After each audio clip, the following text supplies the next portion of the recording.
Aí está uma história resumida das traduções da Bíblia que afetaram dramaticamente o ocidente da Terra, especialmente depois de Wycliffe e Tyndale e Lutero. Agora você percebe como o que aconteceu no berço inglês teve um significado de expansão universal muito maior do que a própria produção literária da Bíblia feita por Lutero, porque ele a estava traduzindo da Vulgata Latina para o alemão. Quando se fez a tradução do texto grego original para o inglês, e sendo o inglês uma língua muito mais ampla e que veio a se tornar o Esperanto relacional, comercial e político do planeta, e a Inglaterra, um império à época com poderes de expansão muito maior, a Bíblia foi de carona em toda essa onda que juntou, como eu disse antes do documentário passar, a piedade pessoal de determinados indivíduos querendo divulgar a palavra ao povo com os interesses particulares e com as agendas políticas de reis e de soberanos. Você percebeu o vai e vem dos humores e dos caprichos. E no meio disso você vê gente marcha de Deus, como um Tyndale desse da vida, que não desiste nunca. E aí quando você compara o esforço desses indivíduos para tornarem a palavra conhecida, por mais que posteriormente a isso as interpretações mais equivocadas e os usos até demoníacos da Escritura tenham sido feitos, mas cada um responde diante de Deus pelo que faz na sua própria geração, o esforço desses indivíduos foi extraordinário, né? O Tyndale pagando com a própria vida. E aí a gente compara isso com as sociedades bíblicas do mundo inteiro,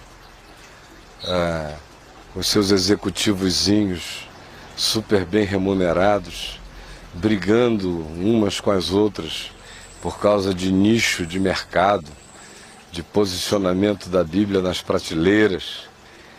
Tem sociedades bíblicas aí que se odeiam, não se falam. Me tira uma curiosidade. As sociedades bíblicas dos países, eles se comunicam, o Brasil com a sociedade bíblica? Sim, especialmente as afiliadas. Sim. Porque elas são afiliadas ou pela tradução da Bíblia que adotam, ou por terem sido criadas pelo estímulo de alguma outra sociedade em algum outro país, como a Inglaterra ou como os Estados Unidos, estimulando o surgimento de uma sociedade bíblica num outro país que ainda não tinha. E alguns outros lugares e países criaram as suas próprias sociedades bíblicas, no início uma, depois duas, depois três. Por quê? Porque o mercado de vendas de Bíblia no mundo, especialmente no século XX, do século XX para cá, se transformou num negócio de bilhões, monumental. Business. Poderoso. Então, se o interesse fosse só na divulgação da Bíblia, não haveria esse comércio todo, bastava haver uma, duas. Se você vê que uma foi ficando meio obsoleta no linguajar, dá uma atualizada, muda sinônimos para uma outra geração entender melhor, mas seria baseado no mesmo texto. Mas não, eles ficam numa briga desesperadora por matrizes de tradução não patenteada, para cada uma poder ter a sua própria Bíblia. E hoje em dia, na maior parte do mundo onde o protestantismo, a igreja evangélica se desenvolveu, você vê agora não apenas as sociedades bíblicas querendo ter a sua própria Bíblia, mas praticamente toda editora que se queira ver com peso, com respeitabilidade junto ao público, não pode publicar só livros, ela tem que ser também dona de uma Bíblia, a Bíblia da editora tal.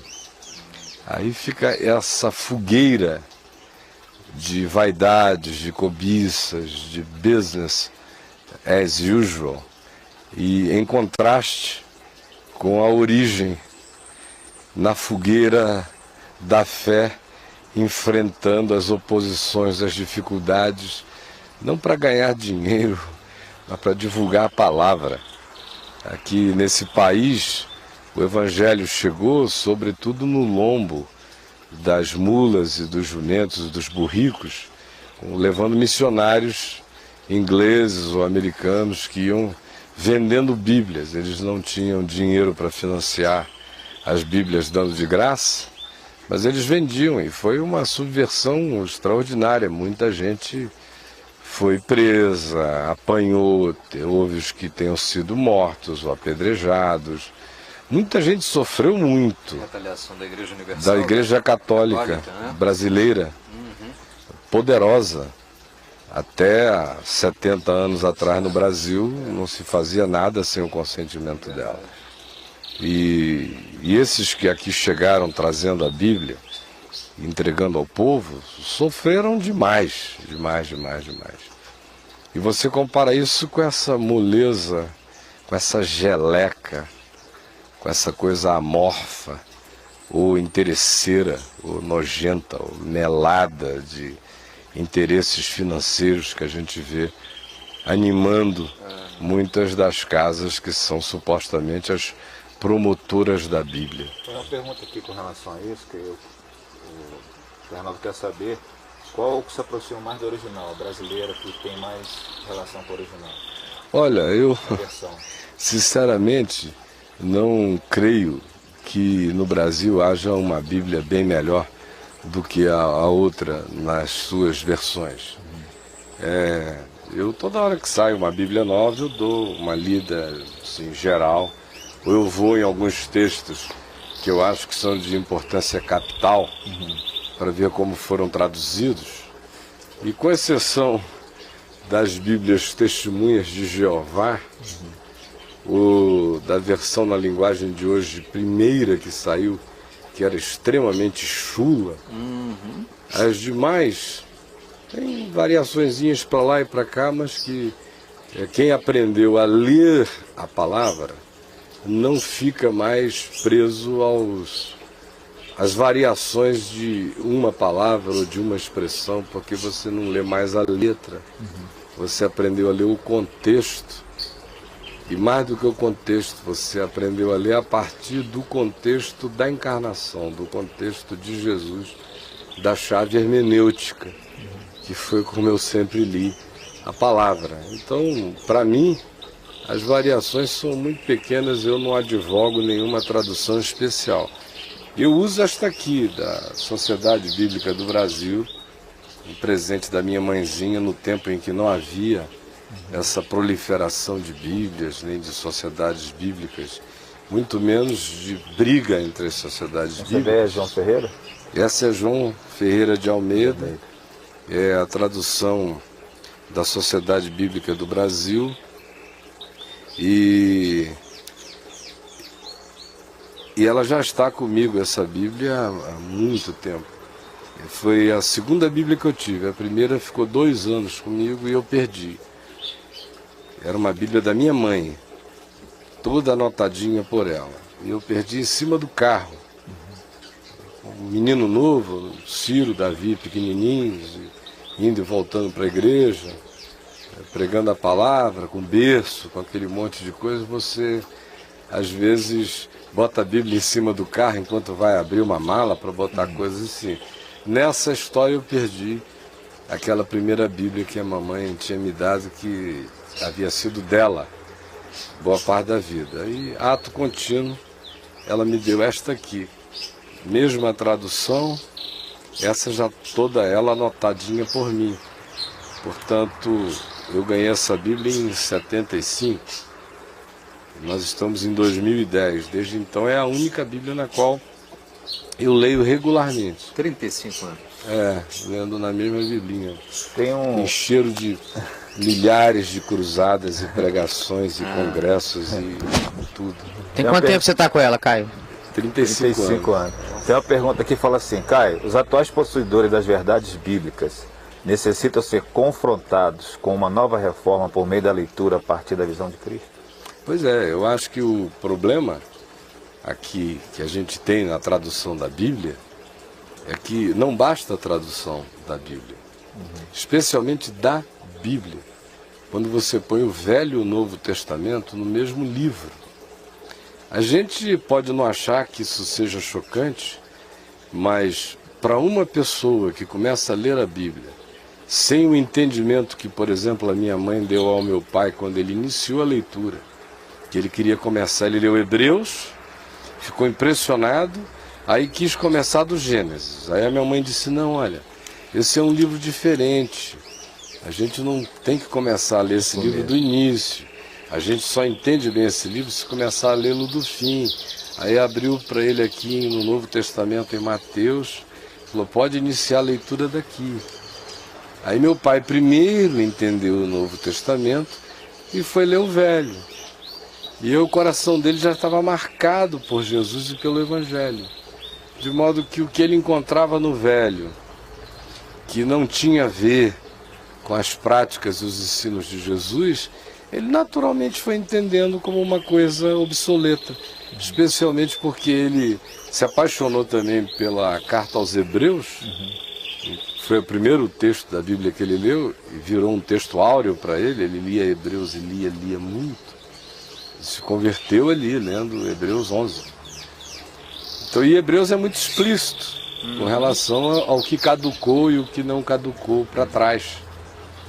De modo que, para o meu pai, não havia assim a consciência, no início, de Jesus como a chave hermenêutica para abrir a Escritura. Mas quando essa coisa ficou nítida dentro de mim, eu propus assim como uma tese mesmo de que era isto, e se não fosse assim a Bíblia viraria o samba do crioulo doido. Ele falou: eu creio nisso em gênero, número e grau, porque sem produzir essa equação nessa definição, mas foi assim que eu me salvei lendo a Bíblia. E o meu filho Ciro, uma ocasião a gente estava ali na praça hippie, na feira hippie, em Ipanema, uma história que eu já contei no site, eu já contei aqui também, de um pregador de rua que me deu um tapão no meio das costas, lembra? Um bichão grandão que eu ia passando, ele veio com uma biblona. Sim. E pá, me deu um cacete.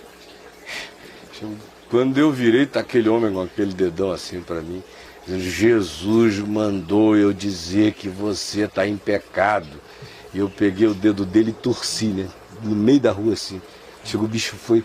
Eu digo: então sustenta, meu irmão. Se foi Jesus que mandou você dizer, aguenta. Porque se Jesus me mandar dizer uma coisa, eu morro.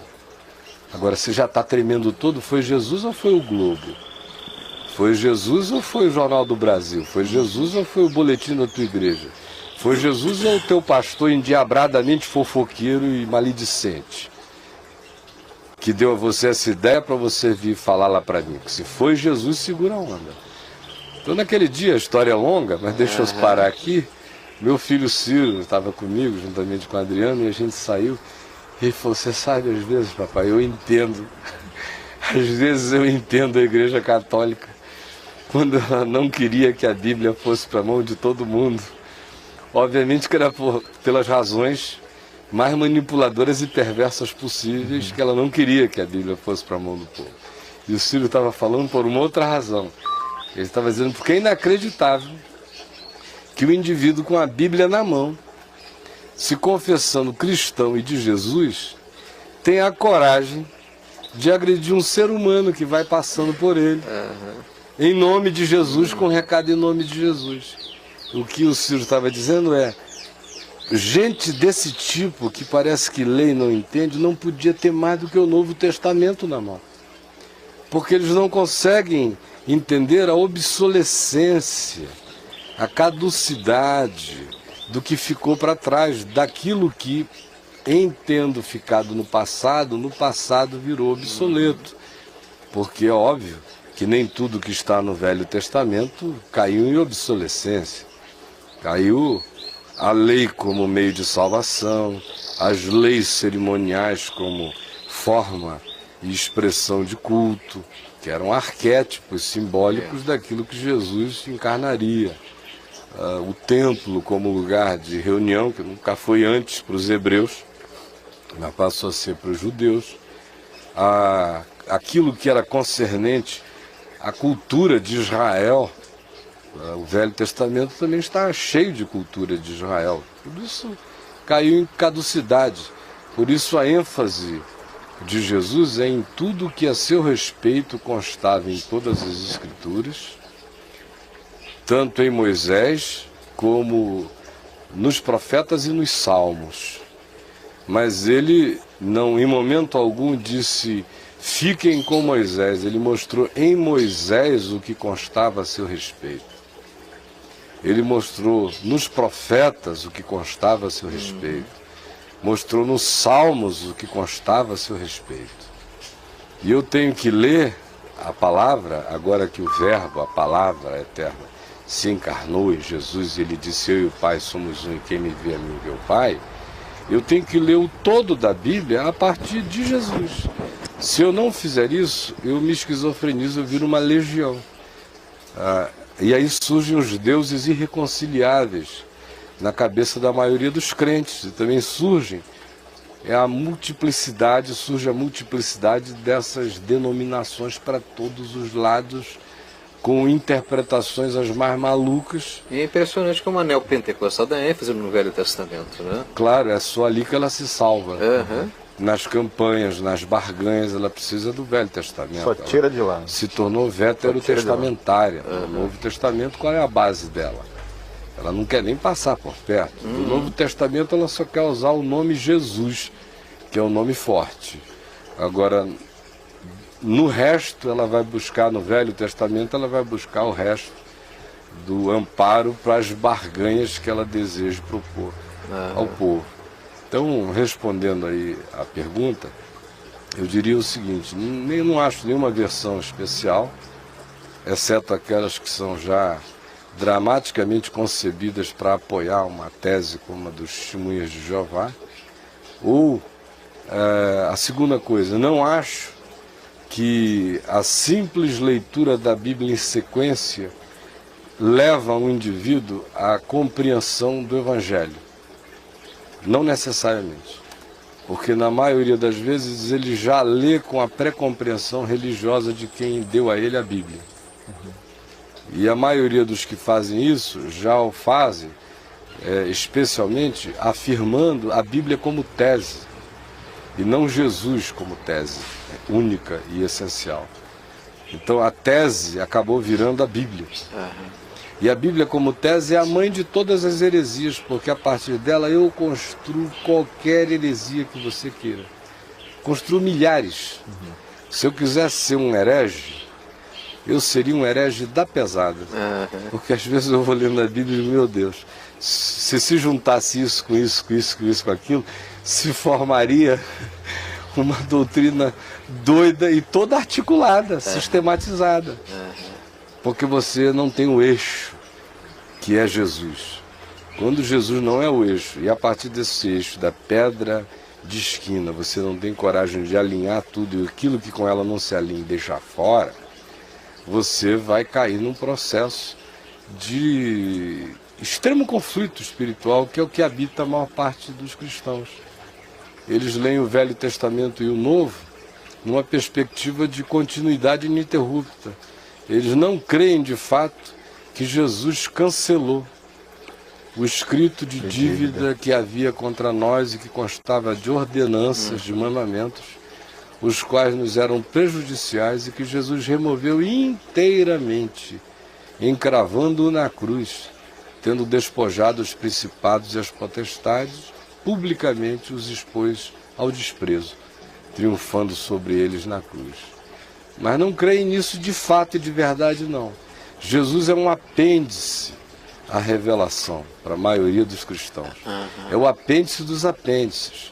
É uma cereja. É um presente de luxo a revelação.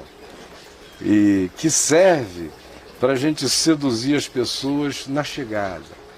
Venha Jesus, Ele ama você, como você está, de qualquer jeito, venha. Ele é amigo de pecadores. Aí o cara acredita e vem. Aí depois que batizou e deu o primeiro dízimo, começam a tocar leis e leis e leis, aí tentam fazer dele um judeu cristão, amestradinho e debaixo de uma abóbada de medo e de obediência e subserviência piramidal às escalas, sejam eclesiásticas ou espirituais, que se afirmem sobre a pessoa. Então não basta colocar a Bíblia na mão das pessoas. É preciso colocar, mais do que a Bíblia, o Novo Testamento nas mãos das pessoas, porque o Novo Testamento fala de si mesmo, sobre Jesus. Mas a coletânea toda fica muito confuso. Você se achar que fez um grande favor ao indivíduo simplesmente dizendo, começa a ler essa Bíblia aqui, ó.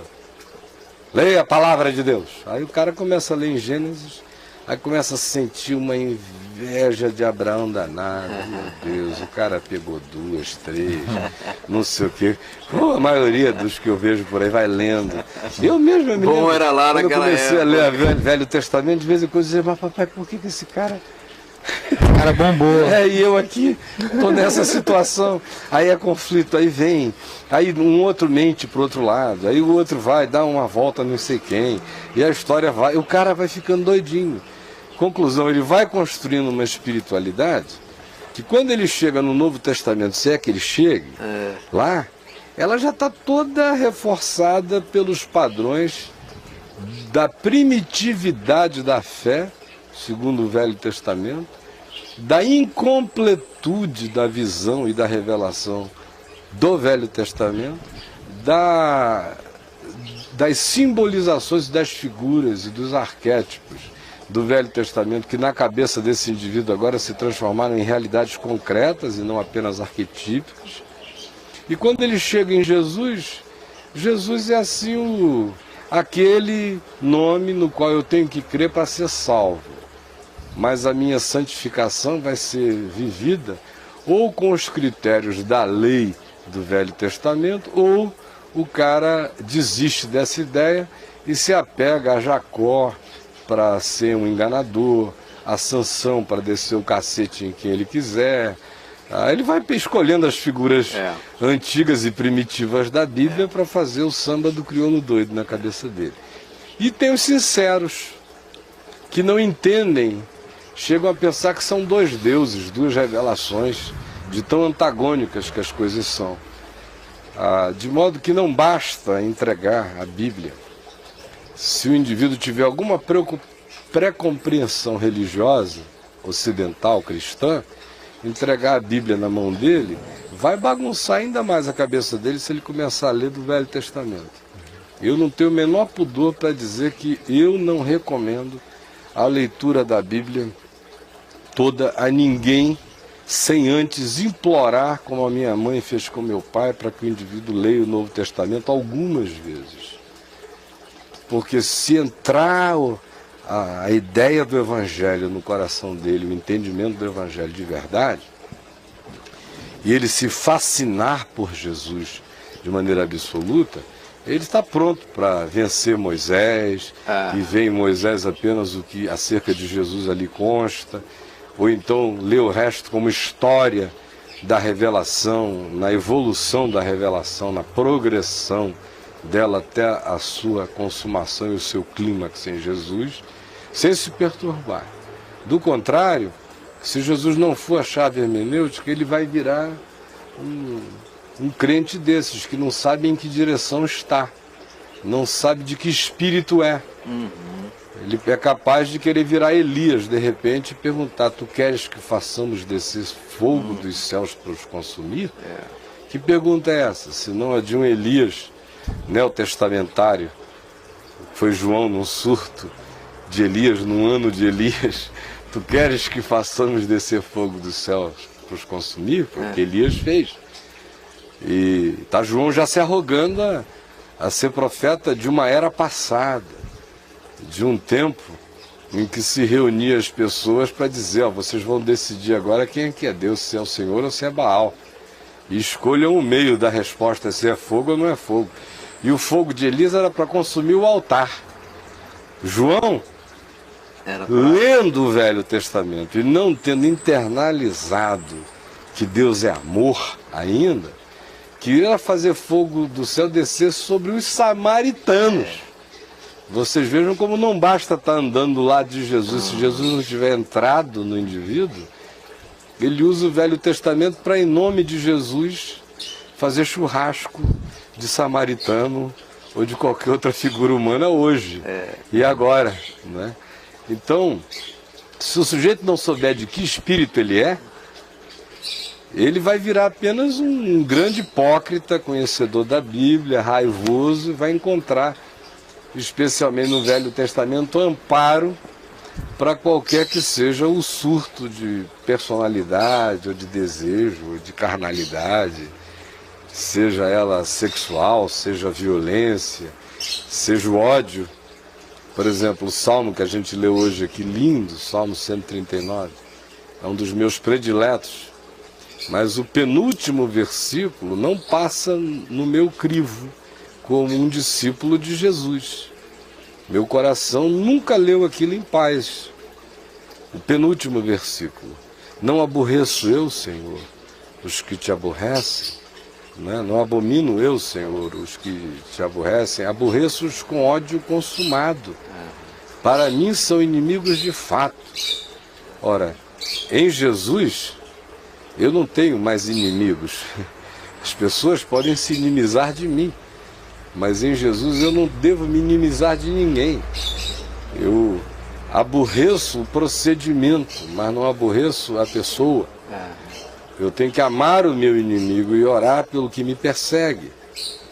Então, se você não tiver essa coragem para chegar e dizer o Salmo 139 é perfeito segundo o Evangelho, exceto por esse elemento de um tempo, de 1000 anos atrás, de 800 anos antes de Jesus, aonde a espiritualidade humana entendia esse tipo de zelo ainda como culto a Deus, exceto por aquele penúltimo versículo, eu fico com o pacote todo, e aquele versículo ali, que a meu ver perverte o espírito anunciado por Jesus no Evangelho para amar os inimigos e orar pelos que nos perseguem, passa a ser patrimônio da espiritualidade do indivíduo, dando a ele direito, como eu já vi milhares, de dizerem: não, eu o aborreço com ódio consumado. Para mim ele é um inimigo de fato. Eu, sinceramente, identifico inimigos do Evangelho, inimigos da cruz de Cristo, gente que trabalha contra o Evangelho, contra a vida, contra a cruz de Cristo, no ambiente cristão e no ambiente não cristão. Mas nenhum deles é meu inimigo. Eu sou inimigo das ideias deles, eu sou inimigo do procedimento deles, mas eles são objeto da minha oração sincera em amor para que Deus os converta e eles deixem de ser irradiadores do mal no mundo. Isso vai de ponta a ponta. Ontem, Adriano e eu estávamos vendo o telejornal, e aí estava mostrando lá um monte de gente. Eu falei: eu tenho orado diariamente por ele. Ela falou: por quem? Eu falei: pelo Obama. Todos os dias eu tenho orado pelo Obama. Ela falou: interessante, eu nunca pensei em orar pelo Barack Obama na minha vida. Eu falei: eu oro sempre por esses caras que estão investidos de autoridade, conforme Paulo disse, para que possamos viver uma vida mansa e tranquila, com toda piedade e respeito. Porque eles têm um poder de um demônio poderoso na Terra, de um diabo no planeta. E ore por ele, porque decisões que emanam dessas figuras tem cada vez mais o poder de mudar o mundo em um dia, em uma semana, em virar tudo ao contrário. Então, são figuras que, conforme Paulo, devem ser objeto da minha oração, não só o meu amigo, meu irmão, o anônimo, mas essas figuras públicas também.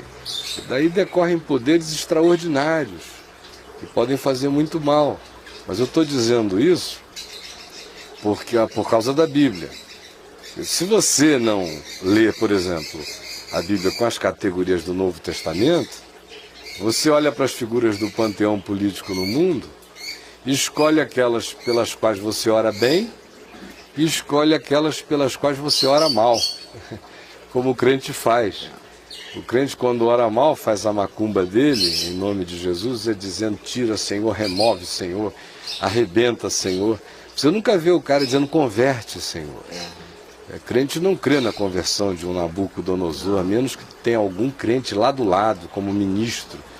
Mas ele não crê que Deus pode dar uma revelação em sonho, que o cara pode ser bombardeado por um pesadelo que lhe tire a paz e mude a vida dele, que o bicho pode enlouquecer. Quem é que deu aquela ideia a Deus? Ninguém. Daniel não disse: Senhor, enlouquece Nabucodonosor. Jamais. Ele estava ali fazendo o que ele podia para salvar a pele dele, o povo dele, e servir a Deus com integridade. Ô, Caio, você tem conhecimento acerca dos Gideões hoje? Porque eu lembro na década de 80, 90, Os Gideões como eles eram internacionais? profícuos. Não sei se ainda são em distribuição das Bíblias. Eu não Novo tenho Testamento. acompanhado, ainda anteontem eu recebi um telefonema do Jairinho, que trabalhou na Vinde, lá, chegou garoto na Vinde há uns 20 anos atrás, ou mais. Trabalhou lá, é filho do reverendo Jairo Miranda, que foi secretário da Sociedade Bíblica do Brasil no Rio de Janeiro, e o Jairo mora aqui em Brasília e representa os Gideões. Ele me ligou querendo ir lá no Caminho da Graça, num domingo desse, desafiar pessoas a tornarem-se distribuidoras de Novo Testamento do Gideão, e também gente para contribuir financeiramente para a impressão daquele material. Eu gosto muito. Quando eu chego num hotel e encontro o Novo Testamento dos Gideões em quase todas as gavetinhas de hotel do planeta, em quase todas as línguas. E gosto muito que seja só o Novo Testamento. Porque se eu conseguir apenas colocar um Novo Testamento na mão de cada criatura humana na Terra, como cristão, eu fiz o melhor serviço que eu poderia ter feito.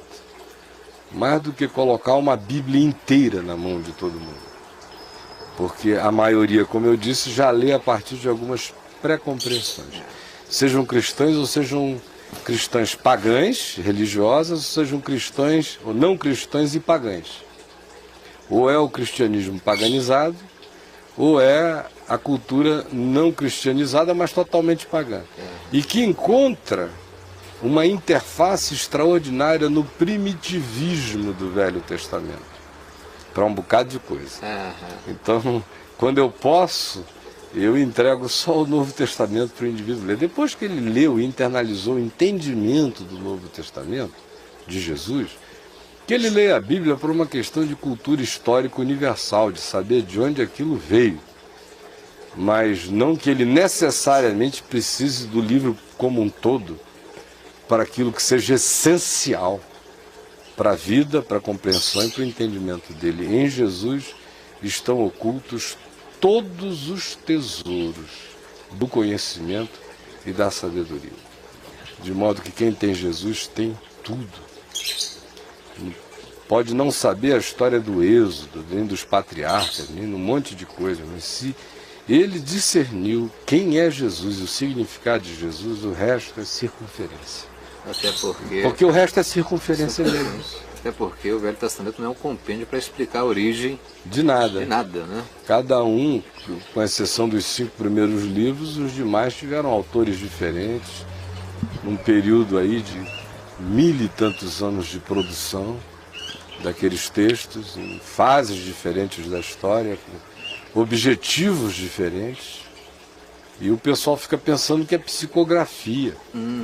Que um escriba psicografava, o Chico Manassés Ben Haddad, sei lá o quê. Meu Deus, não era nada disso. Isso era um processo. A mente judaica que produziu a Bíblia, que escreveu a revelação a partir de tradições orais, ou a partir da revelação que profetas receberam, não psicografava. Ela era extremamente de olhos abertos para fora e de olhos abertos para dentro e de olhos abertos para cima. Sendo os profetas. Não, tem até algumas perguntas interessantes aqui. Uma é com relação a essa coisa que você colocou. Ele pergunta aqui, se a Bíblia do Novo Testamento foi escrita de uma maneira tão informal, se ela não perdeu a essência do conteúdo. Não entendi. Se o Novo Testamento, por não ter sido uma coisa psicografada, mas fazendo parte do dia a dia das pessoas, da coisa de uma forma natural, daquilo que eles percebiam, se ela não perdeu o conteúdo essencial da mensagem. Aí o que ele está dizendo é que sem psicografia não há originalidade. Ele tem que virar espírita kardecista do Chico Xavier. Não, a pergunta é se, por conta dessa informalidade, não houve uma perda da essencialidade. Mas por que a informalidade gera perda de qualquer essencialidade? Isso é justamente a informalidade que decorre da espontaneidade que coloca você no caminho da essencialidade.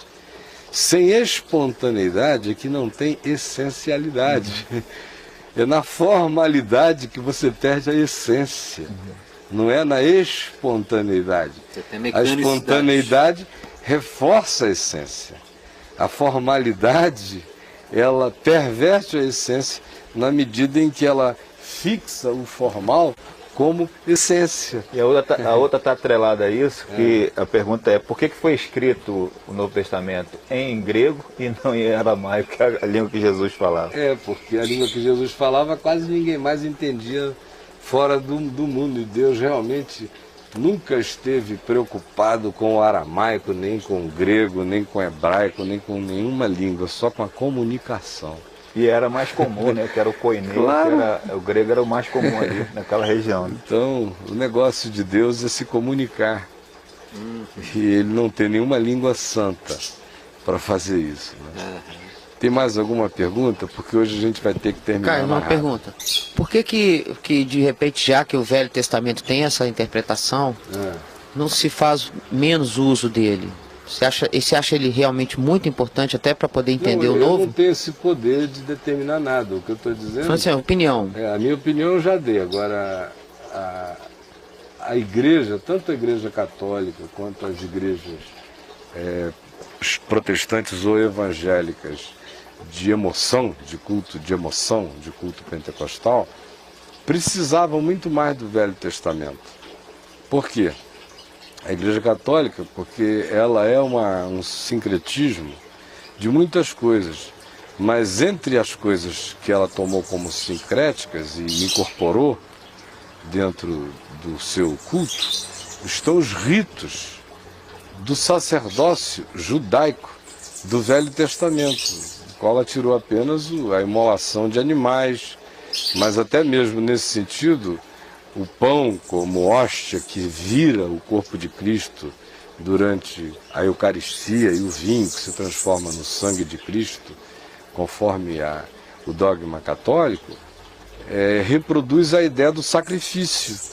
De modo que o Velho Testamento era utilíssimo à Igreja Católica por causa de todo o processional litúrgico e de ritos e de sacrifícios.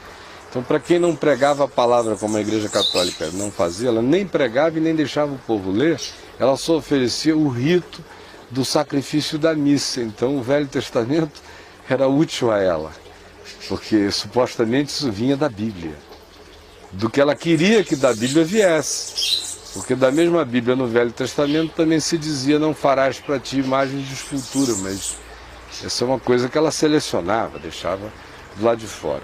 E os cultos de emoção e de barganha com Deus, como os neopentecostais, os pentecostais e o protestantismo de barganha, a igreja evangélica de barganha, como a gente disse no início, precisa do Velho Testamento, porque lá ela encontra aquele amparo do tipo: ó Deus, se tu me abençoares assim, eu farei isso por ti.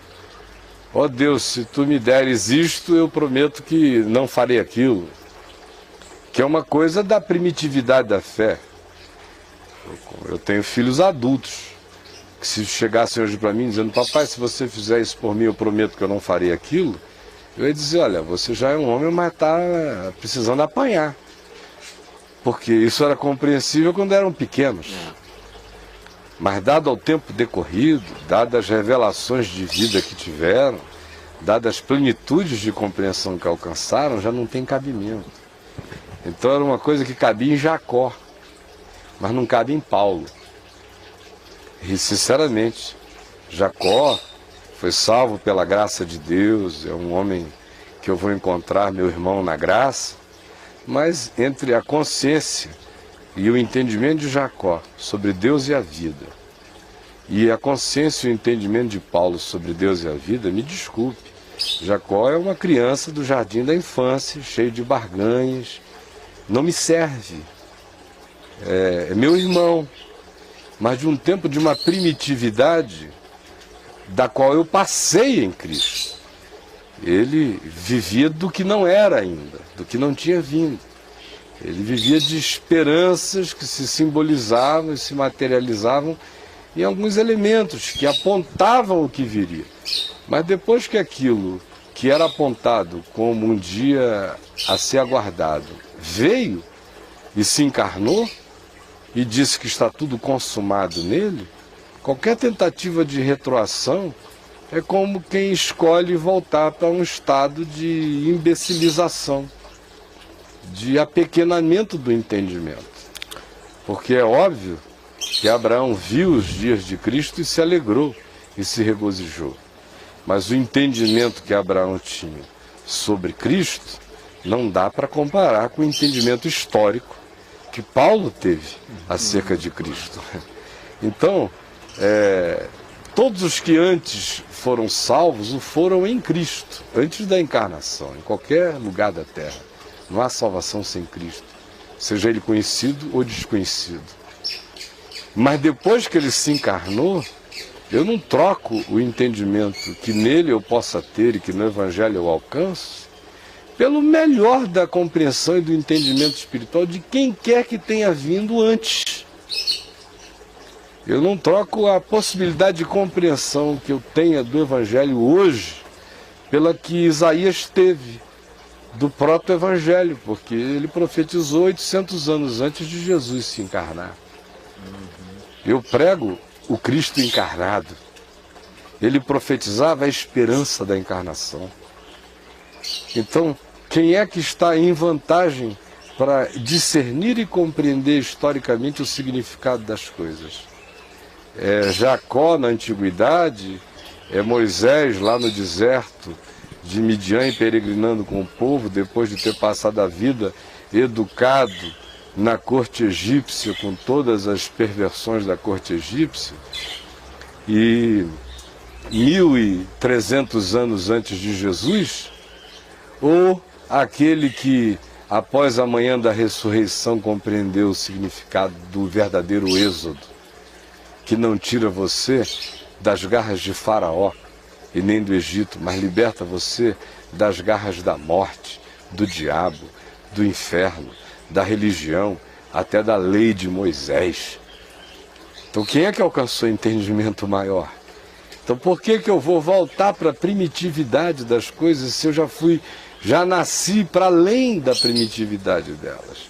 Isso é que é começar no espírito e se aperfeiçoar na carne. Essa é a grande angústia de Paulo, quando ele diz, olha, a sensação que me dá é que eu estou correndo em vão, porque quanto mais eu anuncio o que já é e digo o que deixou de ser, mais vocês vão se tornando discípulos de uma coisa no meio. Vocês querem ficar com o que já é mais o que deixou de ser. Aí vocês estão anulando uma coisa pela outra, porque o fim da lei é Cristo, para a justiça de todo aquele que crê. Quando você lê a carta aos Hebreus, qual é a angústia? Se não essa. Pessoas que tinham entendido supostamente que em Jesus tudo tinha ganho a sua completude, estavam agora querendo fazer termos de conciliação com as coisas que não eram, que eram apenas válidas enquanto aquele que viria não tinha vindo. Mas depois que aquele que veio, chegou e se encarnou, o que o anunciava como sombra, perdeu seu significado diante da concreção, da materialização, da encarnação, da concretude daquele que antes era uma promessa e agora é um fato da história. O testemunho é que, de fato, em Cristo, a graça e a verdade se encontraram e se beijaram. E, de fato, Deus se encarnou em Cristo. E tudo mais para trás só tem validade se reforçar o significado do que Jesus ensinou com a clareza do que Jesus ensinou. Mas se obscurecer, se relativizar, ou se quiser tornar-se um apêndice forçado do que em Jesus já elimina tudo que antes era apenas simbolização, porque em Jesus tudo virou plenitude, a tentativa de agregar essas coisas de novo com o mesmo peso é trabalhar contra a encarnação, é trabalhar contra o próprio Evangelho, de modo que nesse sentido, toda hora eu vejo o Velho Testamento sendo usado para desconstruir o Novo. Toda hora eu vejo o Velho Testamento sendo usado para minimizar as implicações do alcance da salvação, da libertação, da graça e do significado de Jesus para o indivíduo e para a humanidade como um todo. E o que o Novo Testamento denuncia como pecado. Como pecado também sendo minimizado pelo Velho, porque no Velho Testamento, apesar de que a gente não pode acusar o Velho Testamento disso, porque todos esses homens que de fato andaram com Deus tiveram interioridade, sem interioridade ninguém anda com Deus, mas a consciência do Velho Testamento era de uma interioridade que só se expressava através de ações. O Velho Testamento carece de psicologia. Ele é extremamente comportamental. Isso. E quando você chega e vê em Jesus uma psicologia sendo introduzida mais profunda do que a lei, por exemplo, Senhor, esta mulher foi apanhada em flagrante adultério. Na lei, Moisés nos manda que tais pessoas ou mulheres sejam apedrejadas. Tu, pois, que dizes, Jesus diz, quem dentre vós estiver sem pecado, seja o primeiro que lhe atire pedra. Então, pelos critérios do Ele desmonta Velho aí, né? Testamento, o adulto era o cara que tinha praticado o adultério e tinha sido apanhado em flagrante adultério. Isso do ponto de vista da punição social dele. Um apedrejamento que receberia. Em Jesus, não tem pedra, porque sempre tem pedra. E não é da mão dos outros me julgando. É da minha consciência. E ele reforça o significado da consciência. Se não surgir uma consciência dentro dessa mulher, vocês vão fazer só uma montanha de pedras. E vocês vão virar estátuas de pedra enquanto a apedrejarem. Porque quem com ferro fere será ferido, e quem com pedra pedrado ficará. Vai virar pedra também. Então, no Velho Testamento, o processo, conquanto houvesse interioridade, era de uma expressão muito mais de valores que se expressavam para o lado de fora, porque a primitividade da sociedade era assim. A gente tem que sempre lembrar que Jesus se encarna depois dos gregos terem expandido a consciência humana extraordinariamente em relação à filosofia e à pré-psicologia que os gregos trouxeram. O mundo não só tinha as estradas romanas para que se viajasse pelo mundo de então, mas tinha uma evolução, um salto qualitativo de consciência que os gregos tinham dado na interiorização, como nunca antes na história humana. Então, a revelação acontece não apenas no ambiente imediato do judaísmo, ela leva em consideração o ambiente da universalidade, porque a vontade de Deus não era falar aramaico com quem falava aramaico, ou hebraico com quem falava hebraico, era se comunicar com o mundo inteiro, porque Deus estava em Cristo, reconciliando consigo mesmo o mundo e fazendo de nós, que agora cremos, ministros dessa reconciliação, rogando nós aos homens de todo o mundo, em todas as línguas, em todos os povos, que se arrependam, porque Deus em Cristo não imputou a nenhum homem a sua iniquidade, antes convida todos a se reconciliarem com Ele, apesar de que Ele já determinou um dia, pelo qual Ele haverá de julgar o mundo inteiro, também em Cristo Jesus. Essa é a mensagem que eu tenho que levar que todos nós temos que levar. O que passar disso, sinceramente, está trabalhando contra o Evangelho. Ainda que seja usando o Velho Testamento, a questão não é ser bíblico, a questão é ser, de fato, discípulo de Jesus. A minha biblicidade só faz sentido se ela for fundada na encarnação de Jesus e no ensino do Evangelho. Porque o biblicismo que existe por aí, em geral, é contra o Evangelho.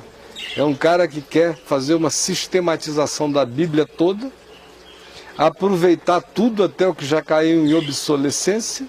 Ele se torna um cultuador do livro Bíblia Sagrada, e enquanto isso ele usa a Bíblia sem querer ou inconscientemente para destruir aquilo pelo que Jesus morreu, ou trabalhar para reforçar aquilo contra o que Jesus existiu, embora aquilo fosse praticado em nome de Javé, em nome de Deus. Então, mas esses caras que fazem isso, que tem uma pergunta aqui relacionada a isso, eles são, na cabeça deles, eles passam para frente que eles são imbuídos de autoridade, como aqueles padres da época de Cliff, daquela reforma.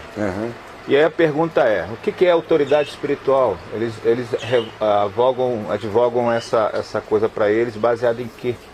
Em nada, eles baseiam-se na pagelança, baseiam-se no paganismo, baseiam-se no sacerdotalismo judaico exacerbado, porque essa história de principais sacerdotes que a gente lê no Novo Testamento, nem no Velho tinha. Né? Isso já foi uma hierarquização posterior, mas sobretudo eles se baseiam na pagelança, no espírito do pajé absoluto ou da figura xamânica absoluta, de qualquer que seja a perspectiva, e não no Evangelho, porque no Evangelho a única autoridade sobre todos é Jesus, a única autoridade é o Evangelho, Jesus é o Evangelho e o Evangelho é Jesus, e eu fico sabendo de Jesus ou pela pregação que me seja feita com autenticidade sobre Jesus, e a seguir, se não for invertidamente, se eu não ficar sabendo anteriormente dele pela leitura, eu ficarei sabendo pela pregação. Mas ato contínuo, eu serei introduzido na leitura do Novo Testamento. Pela leitura do Novo Testamento, se eu ler o Novo Testamento sem perverter o Novo Testamento com nenhuma outra ênfase, e o ler apenas como ele é, eu vou ver a centralidade absoluta de Jesus em tudo. E vou ver o que em Jesus já morreu e o que em Jesus continua vivo e prevalente, porque é vida. Se isso acontecer, na mesma hora acaba essa história de autoridade espiritual. Tem autoridade espiritual quem tem autoridade espiritual, não quem ocupa um cargo, nem uma função. De modo que a autoridade espiritual é aquilo que o reverendo Antônio Elias, na brincadeira, dizia, quando perguntavam a ele sobre unção. Reverendo Antônio Elias, o que é unção? Ele dizia, não sei, meu filho, só sei que uns são, outros não são. Então é assim. No reino de Deus, a autoridade espiritual não é alguma coisa que eu imputo a alguém. É alguma coisa que eu reconheço em alguém. Que tem, por causa da sua coerência de existência na palavra, por causa da sua intrepidez na fé e por causa da sua sinceridade no serviço a Deus e ao próximo. É isso que unge um ser humano com autoridade na vida.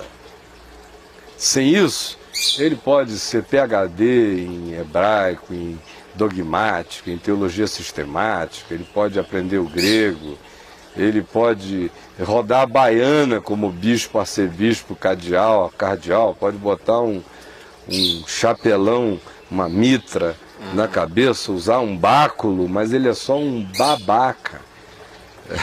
E vai ser apenas respeitado pelos religiosos que respeitam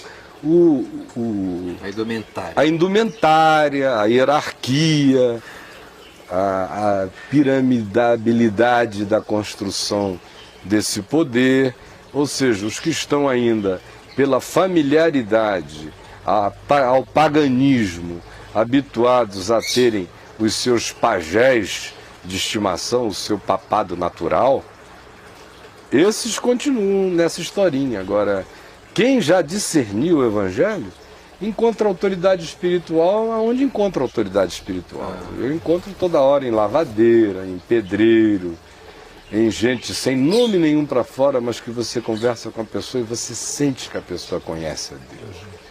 A autoridade espiritual é conhecimento de Deus. Então eu reconheço os meus cardeais, em geral, são anônimos e desconhecidos. É gente em quem eu identifico Deus de verdade. Essas pessoas, o que elas dizem, eu tenho o ouvido aberto o tempo todo para ouvir. Ainda que elas nem saibam que eu as ouço desse modo. E muitas vezes eu nem digo que assim as ouço para não gerar uma coisa ambígua no coração da pessoa. Tem gente que só consegue ser autêntica enquanto você não diz a ela que ela é autêntica. No dia que você diz a ela que ela é uma pessoa autêntica, ela começa a perder a autenticidade. Estraga.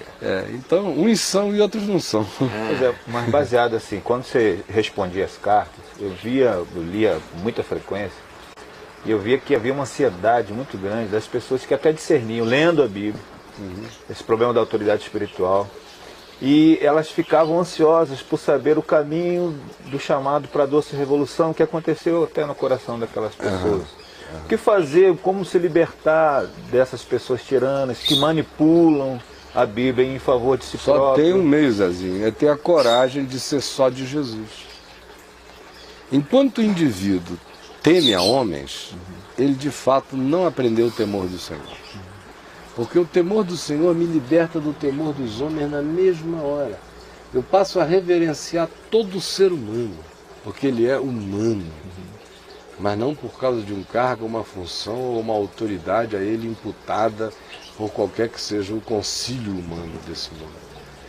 Eu o respeitarei nesse nível seu, não por causa da ordenação que a ele foi feita pelos homens, mas se nele eu vir coerência com a palavra, consistência, sinceridade, integridade, verdade e entrega sincera e inteira de coração ao Evangelho, ele tem o meu respeito. Se eu vejo o conhecimento de Deus nele e praticado nele ou nela, ele é bispo anônimo da minha alma, sem saber.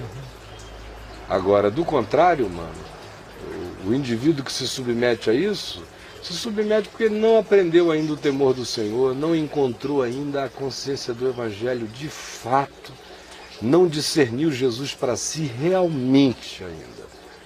Porque no dia que isso acontecer, na mesma hora ele vai ver que uma é a realidade do Evangelho de Deus e a outra é a realidade do que os homens tentam praticar, uns bem intencionadamente, outros nem tanto, e outros até de modo mal intencionado. Só quando Jesus é o meu absoluto é que eu posso ser reverente para com todos os homens e ao mesmo tempo independente de tudo aquilo quanto queira ser autoridade de homem sobre mim, e que eu não aceito sob hipótese alguma. Eu só me submeto aos homens quando aos homens eu me submeto a Deus. Mas não ao homem pelo homem.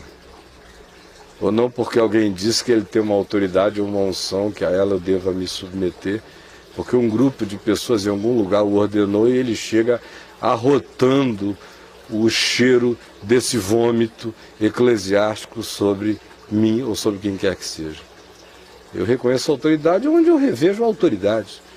E espiritualmente eu só vejo a autoridade onde espiritualmente existe autoridade. E só existe autoridade espiritual à semelhança daquela de Jesus, que não foi ordenado pelo Sinédrio, que não tinha o apoio de nenhum principal sacerdote, que não contava com a torcida organizada de ninguém, que simplesmente não estudou letras em lugar nenhum, e não o povo dizia... e não deixou nada escrito. Não deixou nada escrito, e o povo dizia, de onde vem esta autoridade?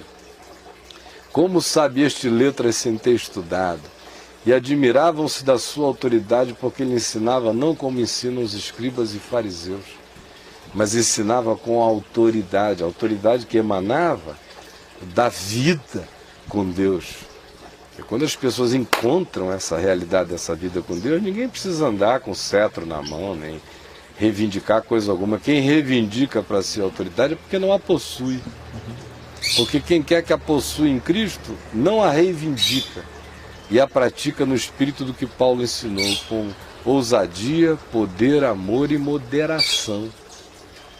Então tem uma intrepidez no exercício desse poder espiritual, ele é intrépido, mas ele é praticado com amor e com moderação. E de modo que quanto mais autoridade espiritual, menos autoritarismo haverá. Quanto mais autoridade espiritual, menos tirania. E quanto mais autoridade espiritual, menos codependência também.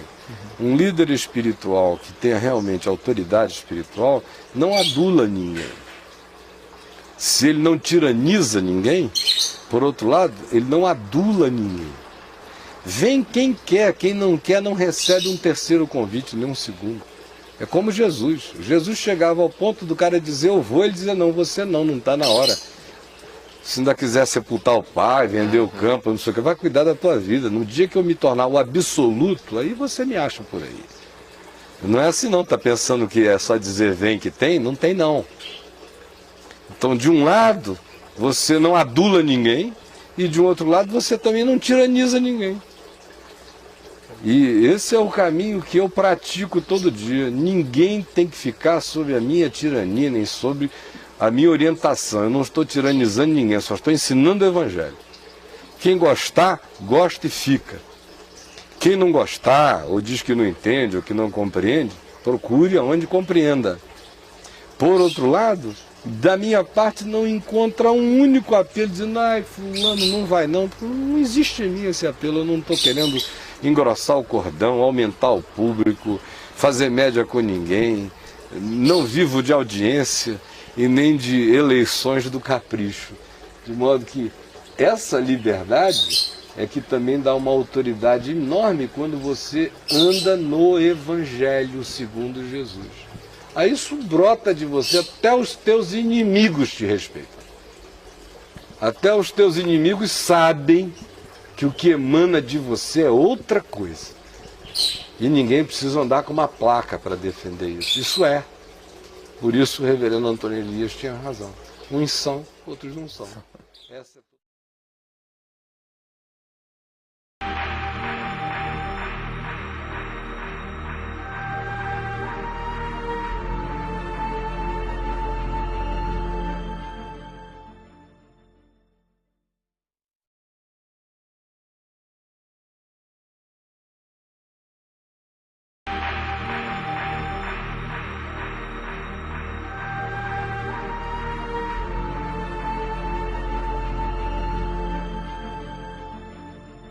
Aí está uma história resumida das traduções da Bíblia que afetaram dramaticamente o ocidente da Terra, especialmente depois de Wycliffe e Tyndale e Lutero. Agora você percebe como o que aconteceu no berço inglês teve um significado de expansão universal muito maior do que a própria produção literária da Bíblia feita por Lutero, porque ele a estava traduzindo da Vulgata Latina para o alemão.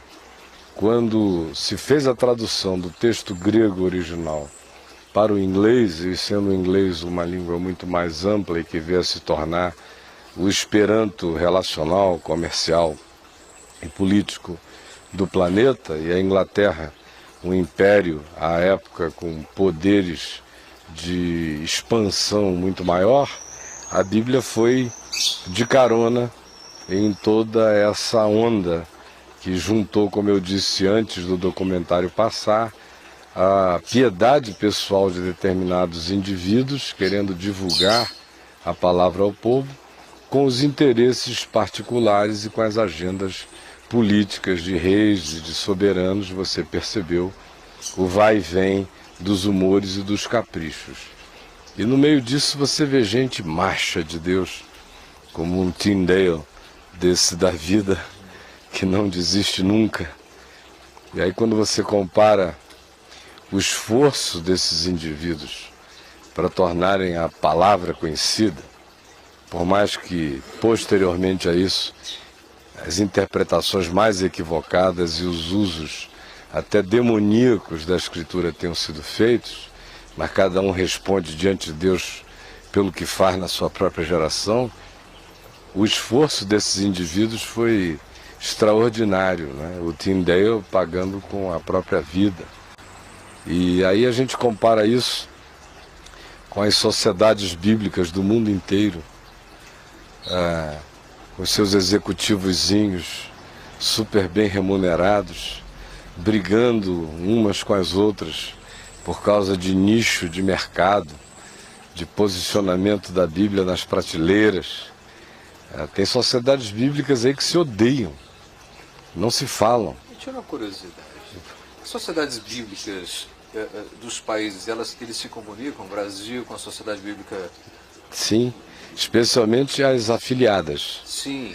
Porque elas são afiliadas ou pela tradução da Bíblia que adotam, ou por terem sido criadas pelo estímulo de alguma outra sociedade em algum outro país, como a Inglaterra ou como os Estados Unidos, estimulando o surgimento de uma sociedade bíblica num outro país que ainda não tinha. E alguns outros lugares e países criaram as suas próprias sociedades bíblicas, no início uma, depois duas, depois três. Por quê? Porque o mercado de vendas de Bíblia no mundo, especialmente no século XX, do século XX para cá, se transformou num negócio de bilhões, monumental. Business. Poderoso. Então, se o interesse fosse só na divulgação da Bíblia, não haveria esse comércio todo, bastava ver uma, duas. Se você vê que uma foi ficando meio obsoleta no linguajar, dá uma atualizada, muda sinônimos para uma outra geração entender melhor, mas seria baseado no mesmo texto. Mas não, eles ficam numa briga desesperadora por matrizes de tradução não patenteada, para cada uma poder ter a sua própria Bíblia. E hoje em dia, na maior parte do mundo onde o protestantismo, a igreja evangélica se desenvolveu, você vê agora não apenas as sociedades bíblicas querendo ter a sua própria Bíblia, mas praticamente toda editora que se queira ver com peso, com respeitabilidade junto ao público, não pode publicar só livros, ela tem que ser também dona de uma Bíblia, a Bíblia da editora tal.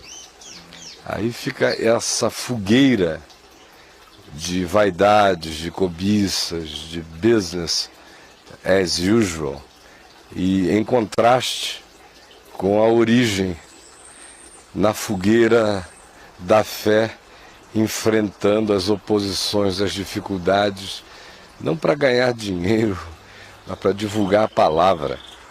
Aqui nesse país, o Evangelho chegou sobretudo no lombo das mulas e dos jumentos e dos burricos, levando missionários ingleses ou americanos que iam vendendo Bíblias. Eles não tinham dinheiro para financiar as Bíblias dando de graça, mas eles vendiam, e foi uma subversão extraordinária. Muita gente foi presa, apanhou, houve os que tenham sido mortos ou apedrejados. Muita gente sofreu muito. Retaliação da Igreja Universal, da Igreja Católica, né? Brasileira, poderosa. Até há 70 anos atrás no Brasil não se fazia nada sem o consentimento dela. E esses que aqui chegaram trazendo a Bíblia, entregando ao povo, sofreram demais, demais, demais, demais.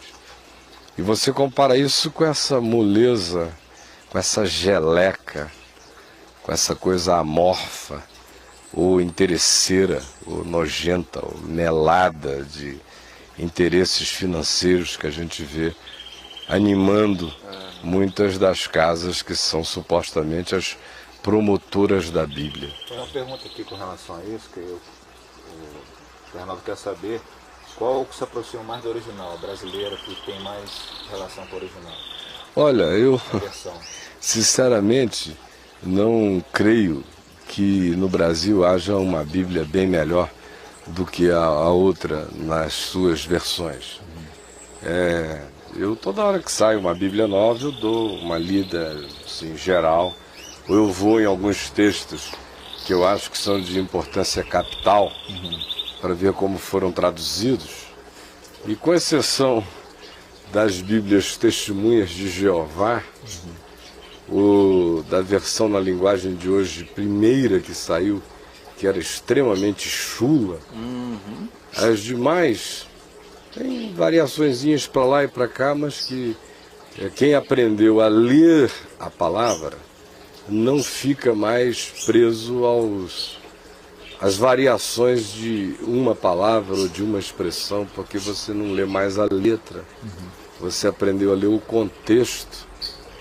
E mais do que o contexto, você aprendeu a ler a partir do contexto da encarnação, do contexto de Jesus, da chave hermenêutica, que foi como eu sempre li a palavra. Então, para mim, as variações são muito pequenas, eu não advogo nenhuma tradução especial.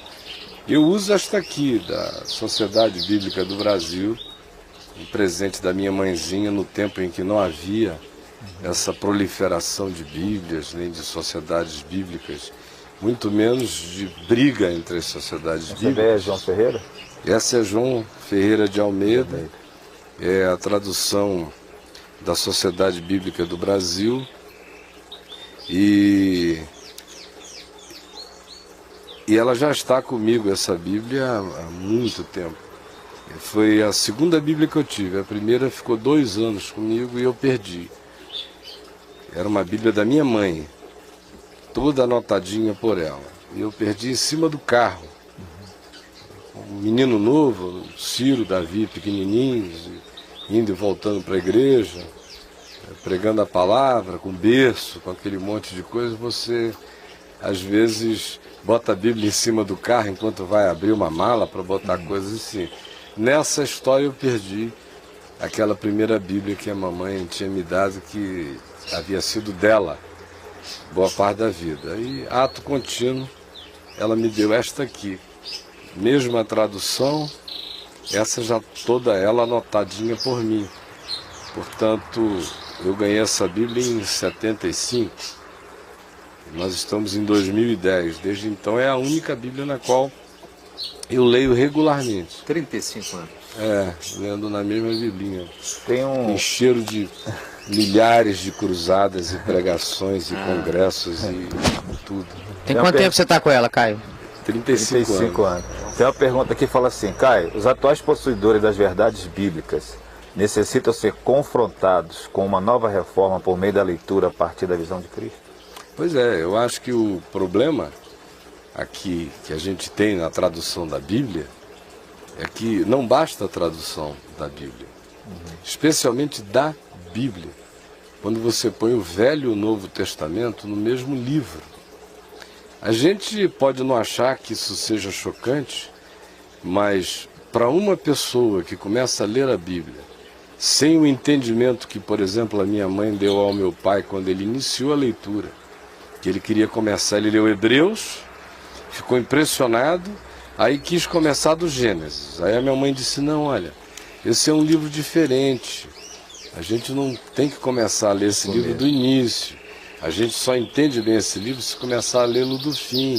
Aí abriu para ele aqui no Novo Testamento, em Mateus, falou: pode iniciar a leitura daqui. Aí meu pai primeiro entendeu o Novo Testamento e foi ler o Velho. E o coração dele já estava marcado por Jesus e pelo Evangelho. De modo que o que ele encontrava no Velho, que não tinha a ver com as práticas e os ensinos de Jesus, ele naturalmente foi entendendo como uma coisa obsoleta. Especialmente porque ele se apaixonou também pela carta aos Hebreus. Foi o primeiro texto da Bíblia que ele leu e virou um texto áureo para ele. Ele lia Hebreus e lia muito. Ele se converteu ali, lendo Hebreus 11. Então, e Hebreus é muito explícito com relação ao que caducou e o que não caducou para trás. De modo que, para o meu pai, não havia assim a consciência, no início de Jesus, como a chave hermenêutica para abrir a Escritura. Mas quando essa coisa ficou nítida dentro de mim, eu propus assim como uma tese mesmo de que era isto, e se não fosse assim a Bíblia viraria o samba do crioulo doido. Ele falou, eu creio nisso em gênero, número e grau, porque sem produzir essa equação nessa definição, mas foi assim que eu me salvei lendo a Bíblia. E o meu filho Ciro, uma ocasião a gente estava ali na praça hippie, na feira hippie, em Ipanema, uma história que eu já contei no site, eu já contei aqui também, de um pregador de rua que me deu um tapão no meio das costas, lembra? Uhum. Um bichão grandão que eu ia passando, ele veio com uma biblona. Sim. E pá, me deu um cacete. Quando eu virei, tá aquele homem com aquele dedão assim pra mim, dizendo, Jesus mandou eu dizer que você tá em pecado. E eu peguei o dedo dele e torci, né? No meio da rua assim. Chegou o bicho, foi... Eu digo, então sustenta, meu irmão. Se foi Jesus que mandou você dizer, aguenta. Porque se Jesus me mandar dizer uma coisa, eu morro. Agora, se já está tremendo todo, foi Jesus ou foi o Globo? Foi Jesus ou foi o Jornal do Brasil? Foi Jesus ou foi o boletim da tua igreja? Foi Jesus ou o teu pastor endiabradamente fofoqueiro e maledicente? Que deu a você essa ideia para você vir falar lá para mim. Que se foi Jesus, segura a onda. Então naquele dia, a história é longa, mas deixa eu parar aqui. Meu filho Ciro estava comigo, juntamente com o Adriano, e a gente saiu. E ele falou, você sabe, às vezes, papai, eu entendo. Às vezes eu entendo a Igreja Católica. Quando ela não queria que a Bíblia fosse para a mão de todo mundo. Obviamente que era pelas razões mais manipuladoras e perversas possíveis, que ela não queria que a Bíblia fosse para a mão do povo. E o Ciro estava falando por uma outra razão. Ele estava dizendo, porque é inacreditável que o indivíduo com a Bíblia na mão, se confessando cristão e de Jesus, tenha a coragem de agredir um ser humano que vai passando por ele, em nome de Jesus, com recado em nome de Jesus. O que o Ciro estava dizendo é, gente desse tipo, que parece que lê e não entende, não podia ter mais do que o Novo Testamento na mão. Porque eles não conseguem entender a obsolescência, a caducidade do que ficou para trás, daquilo que, em tendo ficado no passado virou obsoleto. Porque é óbvio que nem tudo que está no Velho Testamento caiu em obsolescência. Caiu a lei como meio de salvação, as leis cerimoniais como forma e expressão de culto, que eram arquétipos simbólicos daquilo que Jesus encarnaria. O templo como lugar de reunião, que nunca foi antes para os hebreus, mas passou a ser para os judeus. Aquilo que era concernente à cultura de Israel, o Velho Testamento também está cheio de cultura de Israel. Tudo isso caiu em caducidade. Por isso a ênfase de Jesus é em tudo que a seu respeito constava em todas as Escrituras, tanto em Moisés como nos profetas e nos salmos. Mas ele não, em momento algum, disse, fiquem com Moisés. Ele mostrou em Moisés o que constava a seu respeito. Ele mostrou nos profetas o que constava a seu respeito. Mostrou nos salmos o que constava a seu respeito. E eu tenho que ler a palavra, agora que o verbo, a palavra eterna, se encarnou em Jesus, e ele disse, eu e o Pai somos um, e quem me vê a mim vê o Pai. Eu tenho que ler o todo da Bíblia a partir de Jesus. Se eu não fizer isso, eu me esquizofrenizo, eu viro uma legião. E aí surgem os deuses irreconciliáveis na cabeça da maioria dos crentes. E também surge a multiplicidade dessas denominações para todos os lados, com interpretações as mais malucas. E é impressionante como a neopentecostal dá ênfase no Velho Testamento, né? Claro, é só ali que ela se salva. Nas campanhas, nas barganhas, ela precisa do Velho Testamento. Só tira de lá. Se tornou veterotestamentária. No Novo Testamento, qual é a base dela? Ela não quer nem passar por perto. No Novo Testamento, ela só quer usar o nome Jesus, que é um nome forte. Agora, no resto, ela vai buscar, no Velho Testamento, ela vai buscar o resto do amparo para as barganhas que ela deseja propor ao povo. Então, respondendo aí a pergunta, eu diria o seguinte: não acho nenhuma versão especial, exceto aquelas que são já dramaticamente concebidas para apoiar uma tese como a dos Testemunhas de Jeová. Ou, a segunda coisa, não acho que a simples leitura da Bíblia em sequência leva um indivíduo à compreensão do Evangelho.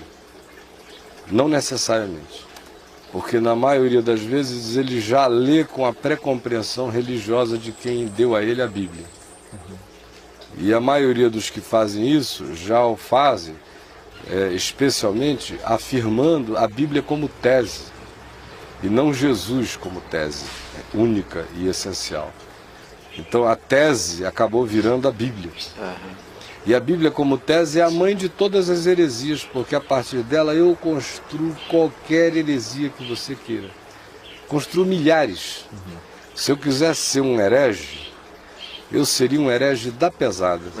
Porque às vezes eu vou lendo a Bíblia e digo, meu Deus, se juntasse isso com isso, com isso, com isso, com aquilo, se formaria uma doutrina doida e toda articulada, sistematizada. Porque você não tem o eixo, que é Jesus. Quando Jesus não é o eixo, e a partir desse eixo, da pedra de esquina, você não tem coragem de alinhar tudo, e aquilo que com ela não se alinha e deixar fora, você vai cair num processo de extremo conflito espiritual, que é o que habita a maior parte dos cristãos. Eles leem o Velho Testamento e o Novo numa perspectiva de continuidade ininterrupta.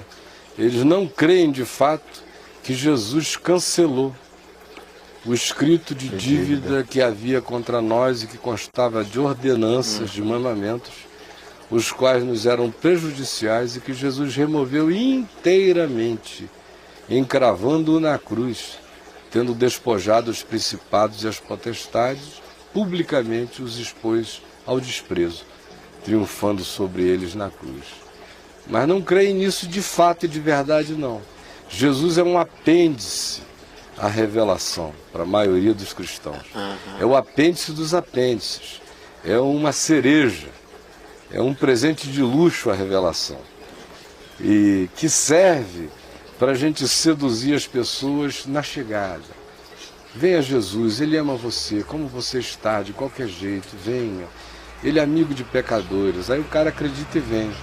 Aí depois que batizou e deu o primeiro dízimo, começam a tocar leis e leis e leis, aí tentam fazer dele um judeu cristão, amestradinho e debaixo de uma abóbada de medo e de obediência e subserviência piramidal às escalas, sejam eclesiásticas ou espirituais, que se afirmem sobre a pessoa.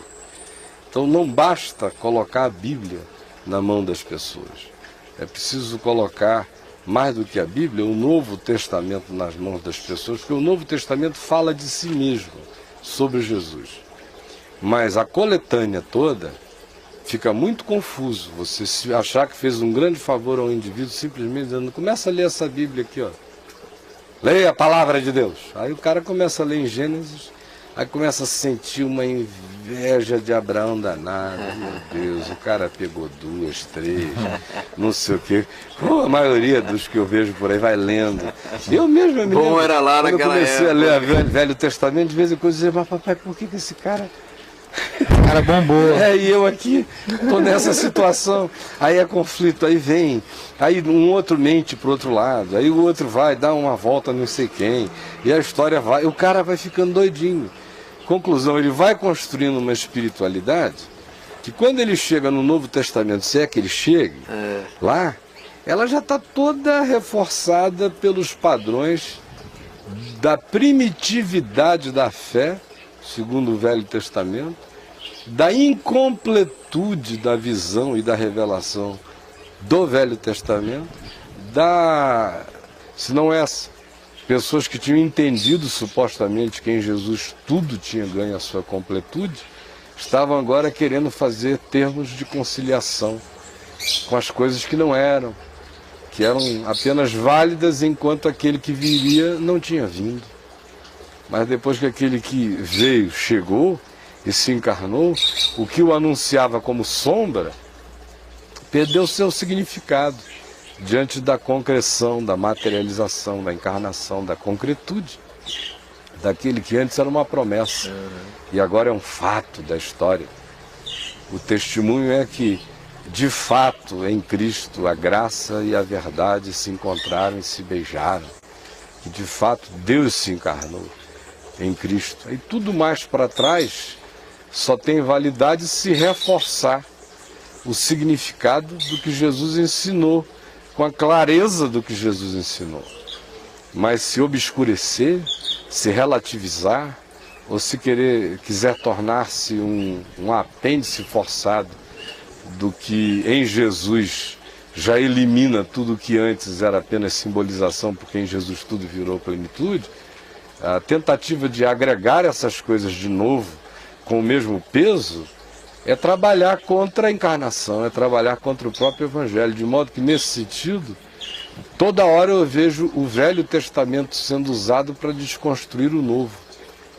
Toda hora eu vejo o Velho Testamento sendo usado para minimizar as implicações do alcance da salvação, da libertação, da graça e do significado de Jesus para o indivíduo e para a humanidade como um todo. E o que o Novo Testamento denuncia como pecado. Como pecado também sendo minimizado pelo Velho, porque no Velho Testamento, apesar de que a gente não pode acusar o Velho Testamento disso, porque todos esses homens que de fato andaram com Deus tiveram interioridade, sem interioridade ninguém anda com Deus, mas a consciência do Velho Testamento era de uma interioridade que só se expressava através de ações. O Velho Testamento carece de psicologia. Ele é extremamente comportamental. Isso. E quando você chega e vê em Jesus uma psicologia sendo introduzida mais profunda do que a lei, por exemplo, Senhor, esta mulher foi apanhada em flagrante adultério. Na lei, Moisés nos manda que tais pessoas ou mulheres sejam apedrejadas. Tu, pois, que dizes, Jesus diz, quem dentre vós estiver sem pecado, seja o primeiro que lhe atire pedra. Então, pelos critérios do Velho Testamento, aí, né? o adulto era o cara que tinha praticado o adultério e tinha sido apanhado em flagrante adultério. Isso do ponto de vista da punição social dele. Um apedrejamento que receberia. Em Jesus, não tem pedra, porque sempre tem pedra. E não é da mão dos outros me julgando.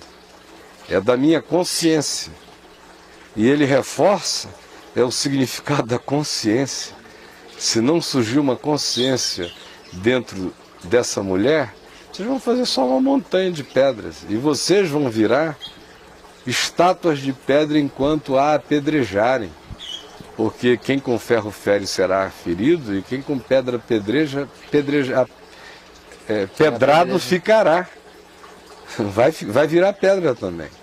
Então, no Velho Testamento, o processo, conquanto houvesse interioridade, era de uma expressão muito mais de valores que se expressavam para o lado de fora, porque a primitividade da sociedade era assim.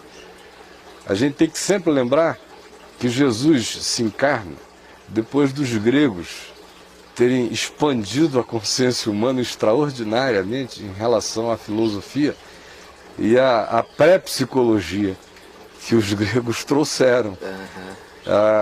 O mundo não só tinha as estradas romanas para que se viajasse pelo mundo de então, mas tinha uma evolução, um salto qualitativo de consciência que os gregos tinham dado na interiorização, como nunca antes na história humana. Então, a revelação acontece não apenas no ambiente imediato do judaísmo, ela leva em consideração o ambiente da universalidade, porque a vontade de Deus não era falar aramaico, com quem falava aramaico, o hebraico com quem falava hebraico, era se comunicar com o mundo inteiro, porque Deus estava em Cristo, reconciliando consigo mesmo o mundo e fazendo de nós, que agora cremos, ministros dessa reconciliação, rogando nós aos homens de todo o mundo, em todas as línguas, em todos os povos, que se arrependam, porque Deus em Cristo não imputou a nenhum homem a sua iniquidade, antes convida todos a se reconciliarem com Ele, apesar de que Ele já determinou um dia, pelo qual Ele haverá de julgar o mundo inteiro, também em Cristo Jesus. Essa é a mensagem que eu tenho que levar, que todos nós temos que levar. O que passar disso, sinceramente, está trabalhando contra o Evangelho. Ainda que seja usando o Velho Testamento, a questão não é ser bíblico, a questão é ser, de fato, discípulo de Jesus. A minha biblicidade só faz sentido se ela for fundada na encarnação de Jesus e no ensino do Evangelho. Porque o biblicismo que existe por aí, em geral, é contra o Evangelho. É um cara que quer fazer uma sistematização da Bíblia toda, aproveitar tudo até o que já caiu em obsolescência. Ele se torna um cultuador do livro Bíblia Sagrada, e enquanto isso ele usa a Bíblia, sem querer ou inconscientemente, para destruir aquilo pelo que Jesus morreu, ou trabalhar para reforçar aquilo contra o que Jesus existiu, embora aquilo fosse praticado em nome de Javé, em nome de Deus. Então, mas esses caras que fazem isso, que tem uma pergunta aqui relacionada a isso, eles são, na cabeça deles, eles passam para frente que eles são imbuídos de autoridade, como aqueles padres da época de Cliff, daquela reforma. E aí a pergunta é, o que é autoridade espiritual? Eles advogam essa coisa para eles, baseado em quê?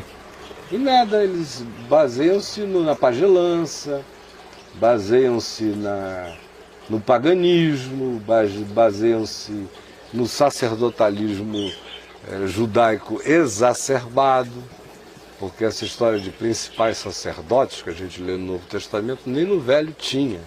Né? Isso já foi uma hierarquização posterior, mas sobretudo eles se baseiam na pagelança, no espírito do pajé absoluto ou da figura xamânica absoluta, de qualquer que seja a perspectiva, e não no Evangelho, porque no Evangelho a única autoridade sobre todos é Jesus, a única autoridade é o Evangelho, Jesus é o Evangelho e o Evangelho é Jesus, e eu fico sabendo de Jesus ou pela pregação que me seja feita com autenticidade sobre Jesus, e a seguir, se não for invertidamente, se eu não ficar sabendo anteriormente dele pela leitura, eu ficarei sabendo pela pregação. Mas ato contínuo, eu serei introduzido na leitura do Novo Testamento. Pela leitura do Novo Testamento, se eu ler o Novo Testamento sem perverter o Novo Testamento com nenhuma outra ênfase, e o ler apenas como ele é, eu vou ver a centralidade absoluta de Jesus em tudo. E vou ver o que em Jesus já morreu e o que em Jesus continua vivo e prevalente, porque é vida. Se isso acontecer, na mesma hora acaba essa história de autoridade espiritual. Tem autoridade espiritual quem tem autoridade espiritual, não quem ocupa um cargo, nenhuma função. De modo que a autoridade espiritual é aquilo que o reverendo Antônio Elias, na brincadeira, dizia, quando perguntavam a ele sobre unção. Reverendo Antônio Elias, o que é unção? Ele dizia, não sei, meu filho, só sei que uns são, outros não são. Então é assim. No reino de Deus, a autoridade espiritual não é alguma coisa que eu imputo a alguém. É alguma coisa que eu reconheço em alguém. Que tem, por causa da sua coerência de existência na palavra, por causa da sua intrepidez na fé e por causa da sua sinceridade no serviço a Deus e ao próximo. É isso que unge um ser humano com autoridade na vida. Sem isso, ele pode ser PhD em hebraico, em dogmática, em teologia sistemática, ele pode aprender o grego, ele pode rodar a baiana como bispo, arcebispo, cardeal, pode botar um chapelão, uma mitra na cabeça, usar um báculo, mas ele é só um babaca. E vai ser apenas respeitado pelos religiosos que respeitam a indumentária, a hierarquia, a piramidabilidade da construção desse poder, ou seja, os que estão ainda pela familiaridade ao paganismo, habituados a terem os seus pajés de estimação, o seu papado natural, esses continuam nessa historinha. Agora, quem já discerniu o Evangelho, encontra autoridade espiritual aonde encontra autoridade espiritual. Eu encontro toda hora em lavadeira, em pedreiro, em gente sem nome nenhum para fora de Jesus, que ele lê a Bíblia por uma questão de cultura histórica universal, de saber de onde aquilo veio. Mas não que ele necessariamente precise do livro como um todo para aquilo que seja essencial para a vida, para a compreensão e para o entendimento dele. Em Jesus estão ocultos todos os tesouros do conhecimento e da sabedoria. De modo que quem tem Jesus tem tudo. Pode não saber a história do Êxodo, nem dos patriarcas, nem um monte de coisa, mas se ele discerniu quem é Jesus e o significado de Jesus, o resto é circunferência. Até porque o resto é circunferência mesmo. Até porque o Velho Testamento não é um compêndio para explicar a origem de nada. Né? Cada um, com exceção dos 5 primeiros livros, os demais tiveram autores diferentes, num período aí de 1000 e tantos anos de produção daqueles textos, em fases diferentes da história, com objetivos diferentes. E o pessoal fica pensando que é psicografia. Que um escriba psicografava, o Chico Manassés Ben Haddad, sei lá o quê. Meu Deus, não era nada disso. Isso era um processo. A mente judaica que produziu a Bíblia, que escreveu a revelação a partir de tradições orais, ou a partir da revelação que profetas receberam, não psicografava. Ela era extremamente de olhos abertos para fora e de olhos abertos para dentro e de olhos abertos para cima. Sendo os profetas. Não, tem até algumas perguntas interessantes aqui. Uma é com relação a essa coisa que você colocou. Ele pergunta aqui, se a Bíblia do Novo Testamento foi escrita de uma maneira tão informal, se ela não perdeu a essência do conteúdo. Não entendi. Se o Novo Testamento, por não ter sido uma coisa psicografada, mas fazendo parte do dia a dia das pessoas, da coisa de uma forma natural, daquilo que eles percebiam, se ela não perdeu o conteúdo essencial da mensagem. Aí o que ele está dizendo é que sem psicografia não há originalidade. Ele tem que virar espírita kardecista do Chico Xavier. Não, a pergunta é se, por conta dessa informalidade, não houve uma perda da essencialidade. Mas por que a informalidade gera perda de qualquer essencialidade? Se é justamente a informalidade que decorre da espontaneidade que coloca você no caminho da essencialidade. Sem espontaneidade é que não tem essencialidade. É na formalidade que você perde a essência. Não é na espontaneidade. A espontaneidade reforça a essência. A formalidade, ela perverte a essência na medida em que ela fixa o formal como essência. E a outra está atrelada a isso, que a pergunta é, por que foi escrito o Novo Testamento em grego e não em aramaico, que é a língua que Jesus falava? Porque a língua que Jesus falava quase ninguém mais entendia fora do mundo, e Deus realmente nunca esteve preocupado com o aramaico, nem com o grego, nem com o hebraico, nem com nenhuma língua, só com a comunicação. E era mais comum, né? Que era o koiné, claro. O grego era o mais comum ali naquela região. Né? Então, o negócio de Deus é se comunicar. E ele não tem nenhuma língua santa para fazer isso. Né? Tem mais alguma pergunta? Porque hoje a gente vai ter que terminar. Caio, uma pergunta. Por que de repente, já que o Velho Testamento tem essa interpretação, não se faz menos uso dele? Você acha ele realmente muito importante até para poder entender o novo? Eu não tenho esse poder de determinar nada. O que eu estou dizendo... Assim, opinião. A minha opinião eu já dei. Agora, a igreja, tanto a igreja católica quanto as igrejas protestantes ou evangélicas de emoção, de culto pentecostal, precisavam muito mais do Velho Testamento. Por quê? A Igreja Católica, porque ela é um sincretismo de muitas coisas, mas entre as coisas que ela tomou como sincréticas e incorporou dentro do seu culto, estão os ritos do sacerdócio judaico do Velho Testamento, do qual ela tirou apenas a imolação de animais, mas até mesmo nesse sentido, o pão como hóstia que vira o corpo de Cristo durante a Eucaristia e o vinho que se transforma no sangue de Cristo, conforme o dogma católico, reproduz a ideia do sacrifício, de modo que o Velho Testamento era utilíssimo à Igreja Católica por causa de todo o processional litúrgico e de ritos e de sacrifícios. Então, para quem não pregava a palavra como a Igreja Católica não fazia, ela nem pregava e nem deixava o povo ler, ela só oferecia o rito do sacrifício da missa. Então, o Velho Testamento era útil a ela, porque supostamente isso vinha da Bíblia, do que ela queria que da Bíblia viesse. Porque da mesma Bíblia no Velho Testamento também se dizia: não farás para ti imagens de escultura, mas essa é uma coisa que ela selecionava, deixava do lado de fora. E os cultos de emoção e de barganha com Deus, como os neopentecostais, os pentecostais e o protestantismo de barganha, a igreja evangélica de barganha, como a gente disse no início, precisa do Velho Testamento, porque lá ela encontra aquele amparo do tipo: ó Deus, se tu me abençoares assim, eu farei isso por ti. Ó Deus, se tu me deres isto, eu prometo que não farei aquilo. Que é uma coisa da primitividade da fé.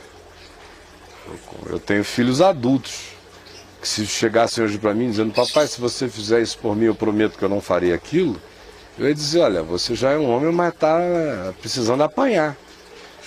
Porque isso era compreensível quando eram pequenos. Mas dado ao tempo decorrido, dadas as revelações de vida que tiveram, dadas as plenitudes de compreensão que alcançaram, já não tem cabimento.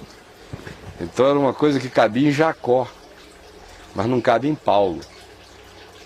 E sinceramente, Jacó foi salvo pela graça de Deus, é um homem que eu vou encontrar, meu irmão, na graça, mas entre a consciência e o entendimento de Jacó sobre Deus e a vida, e a consciência e o entendimento de Paulo sobre Deus e a vida, me desculpe, Jacó é uma criança do jardim da infância, cheio de barganhas, não me serve, é meu irmão, mas de um tempo de uma primitividade da qual eu passei em Cristo.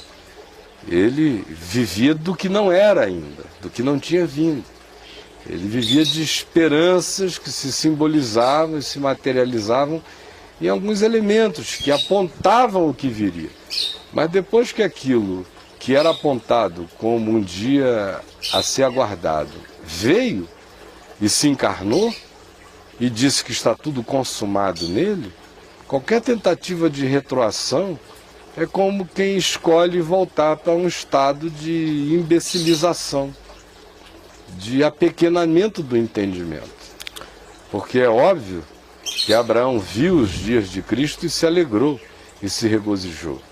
Mas o entendimento que Abraão tinha sobre Cristo não dá para comparar com o entendimento histórico que Paulo teve acerca de Cristo.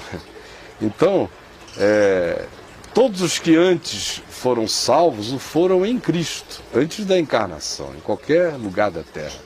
Não há salvação sem Cristo, seja ele conhecido ou desconhecido.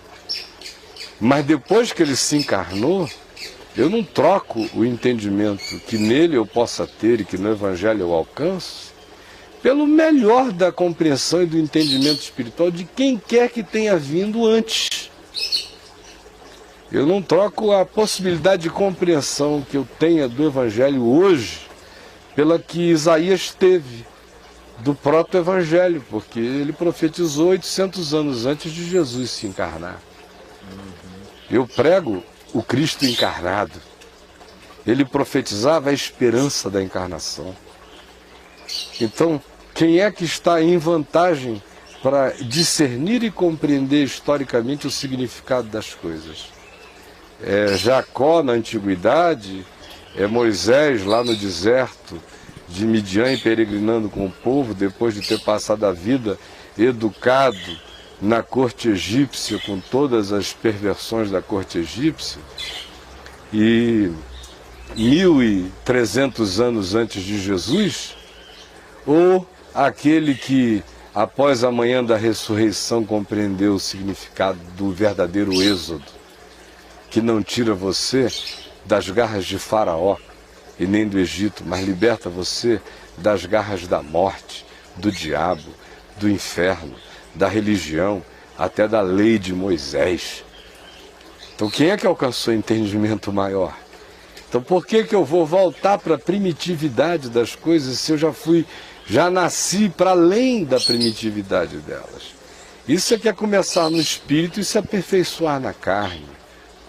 Essa é a grande angústia de Paulo, quando ele diz, olha, a sensação que me dá é que eu estou correndo em vão, porque quanto mais eu anuncio o que já é e digo o que deixou de ser, mais vocês vão se tornando discípulos de uma coisa no meio. Vocês querem ficar com o que já é mais o que deixou de ser. Aí vocês estão anulando uma coisa pela outra, porque o fim da lei é Cristo, para a justiça de todo aquele que crê. Quando você lê a carta aos Hebreus, qual é a angústia? Das simbolizações das figuras e dos arquétipos do Velho Testamento, que na cabeça desse indivíduo agora se transformaram em realidades concretas e não apenas arquetípicas. E quando ele chega em Jesus, Jesus é assim aquele nome no qual eu tenho que crer para ser salvo.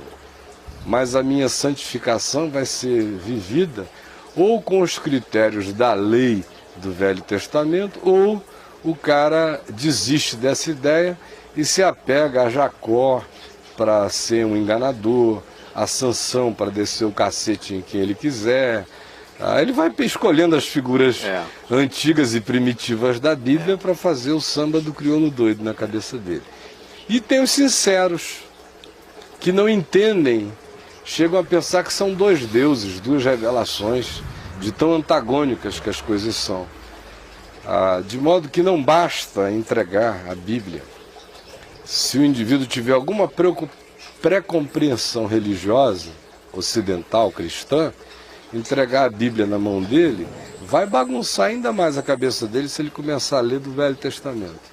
Eu não tenho o menor pudor para dizer que eu não recomendo a leitura da Bíblia toda a ninguém, sem antes implorar, como a minha mãe fez com meu pai, para que o indivíduo leia o Novo Testamento algumas vezes.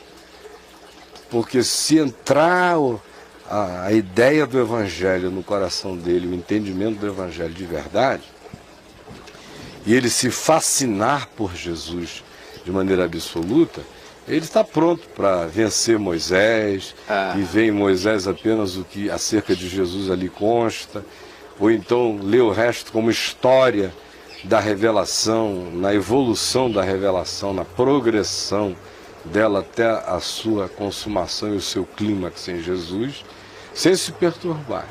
Do contrário, se Jesus não for a chave hermenêutica, ele vai virar um crente desses, que não sabe em que direção está, não sabe de que espírito é. Ele é capaz de querer virar Elias, de repente, e perguntar, tu queres que façamos descer fogo dos céus para os consumir? Que pergunta é essa? Se não a de um Elias neotestamentário. Foi João num surto de Elias, num ano de Elias. Tu queres que façamos descer fogo dos céus para os consumir? Foi o que Elias fez. E está João já se arrogando a ser profeta de uma era passada, de um tempo em que se reunia as pessoas para dizer, ó, vocês vão decidir agora quem é que é Deus, se é o Senhor ou se é Baal. E escolham o meio da resposta, se é fogo ou não é fogo. E o fogo de Elias era para consumir o altar.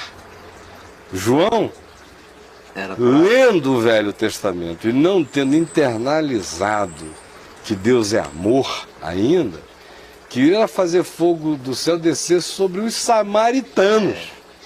Vocês vejam como não basta estar andando do lado de Jesus. Se Jesus não tiver entrado no indivíduo, ele usa o Velho Testamento para, em nome de Jesus, fazer churrasco de samaritano ou de qualquer outra figura humana hoje e agora, né?